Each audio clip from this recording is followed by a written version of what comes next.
What's up, y'all? This is Pargo Fresco. Earlier on today, I went to the market in the Redlands, and it was nice. I was able to get a lot of ingredients that we need to be able to get this done. Today, we're going to try something a little different. It is Cinco de Mayo here in the U.S. I read up on it, and it was really interesting. It's basically about a battle where a smaller and less prepared army took on a bigger army and was victorious at the end of the day. So I understand why a lot of people celebrate it. It is what it is. I'm not personally from Mexico, but I love the people from Mexico. They're great. They have a lot of wonderful things to give us with their cuisine, with their art, with a lot of wonderful things. So I just, I'm just in love. I'm in love with people. But the people from Mexico are super, super, super cool. And I just wanted to give you guys a shout out on the Cinco de Mayo. Today we're going to do ceviche, like I told you, part 2. So we're actually going to be doing it this time with corvina, which is the same fish we used last time. We're also going to be adding shrimp to it. So it's going to be what they call mixed ceviche. You can add other things to it, but at this time we're just going to keep it, at this level. So the first thing we're going to do, like we did last time, is we're going to add our corvina. And we're going to put it in this bowl. And it's just amazing. I love the pink color. And there's something that I realized on the last video. And it's like that pink color lets you know how fresh it is. Sometimes when it's white, it's still good. It's still fresh. It's still edible. But it's been sitting there long enough. And it starts changing color. Like I said, you can still eat it. It's fine. Trust me, it's good. Make sure it smells right and that you've kept it refrigerated. But when you get this pink color, that's just amazing. Now, as we do the video, just please pay attention. You'll see the color of the corvina change and it'll start turning white. And that is because it's being cooked by the citrus. We still did another little cocktail here. I love using limes and I love using lemon. I love both of them. Okay. And let's just get started. We're going to pour it right in here. And I like pouring it all over it. All over the fish. Boom. So that's just amazing. I love that. It's just great. So we did that. That's super cool. And like we did last time, we're going to add onions. But this time I'm bringing in the red onions. Okay. I told you last time, some people are allergic to this. So just be mindful of that when you're entertaining guests. Make sure you don't give anybody a difficult time or just an emergency or whatever. It's about fun. It's about family. It's about friends. It's about doing it right. So just be mindful of things that can complicate stuff for people. Okay, so we're gonna add that too. We got the red one on the top, and then we have the white one right behind it.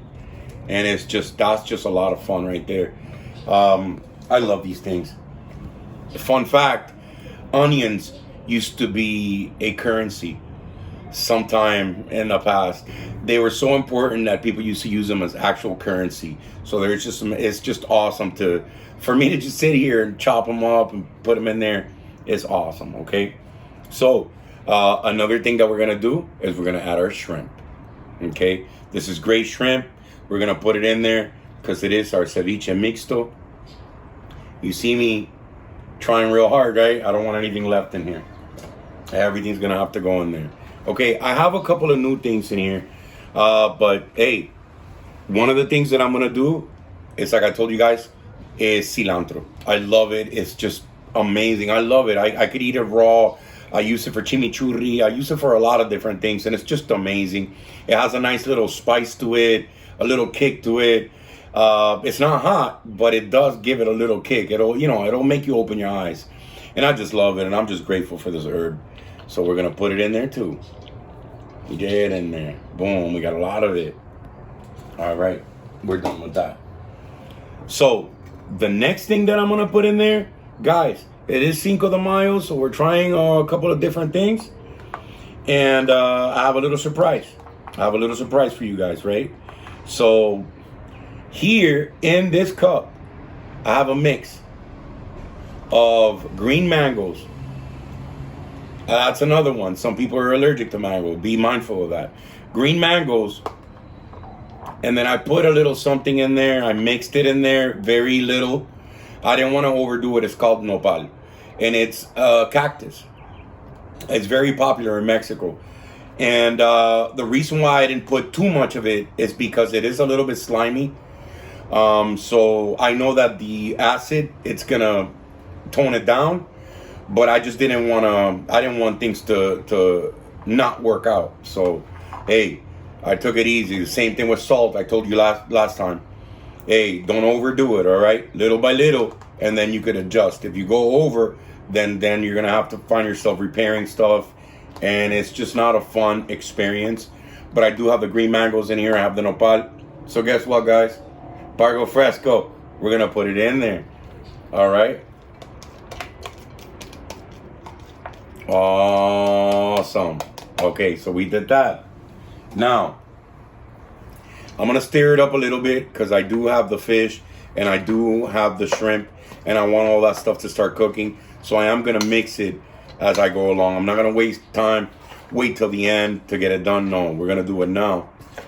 We're getting everything in contact with that citrus juice just to make sure that everything gets cooked properly, evenly. And that's really what we're going for. Okay. Another thing that we're gonna add is I have garlic in here, okay, ginger, and I have a new ingredient that we're bringing into the show, and it's dill. And I just love dill. It adds a flavor that's just fantastic. It captures you. When you're eating anything with dill in it, it makes you stop and think and say, I recognize this flavor. I recognize the aroma. Dill. All right. We got our little mix in here. We're going to put it in there too. With our garlic and a little secret ingredient. Boom. Remember last time? I'm still not going to let you know what it is. It is a secret, okay? So we have to honor the fact that it is a secret for now. When it's time to reveal it, hey, I'll let you know. But this stuff right here, this stuff is great. So we're going to pour it in there. Make sure everything gets wet. We just love doing that. Boom, and it's amazing. And really having a good time with this. So at this time, I want you to take a look at what's going on. And if you notice, the pieces of fish that we put in there, they were pink in the beginning. Not anymore. They're turning white. And that just lets you know that cooking is in action, okay? It's taking place. So it's just amazing. We're letting it sit in there and do its work. And we're really going to enjoy ourselves after this is done. Okay. Last thing I'm going to add, guys, I told you, salt. I always tell you, don't overdo it. I used a little bit. For this volume, I'm using a little bit. People like it. I get it. I don't prefer using a lot of salt. I like just keeping it light. Sometimes not even using it at all. But hey, it's not for me, right? I'm going to be sharing with other people, and they're going to want some little salt in there. So we're going to add that in there. All right. And so we got that in there. We're going to mix that up. And we're going to wait 20 to 30 minutes for this thing to take effect. And we're going to enjoy ourselves. This one right here is ceviche mixto. We have corvina, we have our shrimp, and we have all the other ingredients we went over. This is going to be amazing. Feel confident about it. Give it a shot. If you want to try it, start with a small amount. That way you don't feel like you're just wasting money. It's going to come out right if you do it right.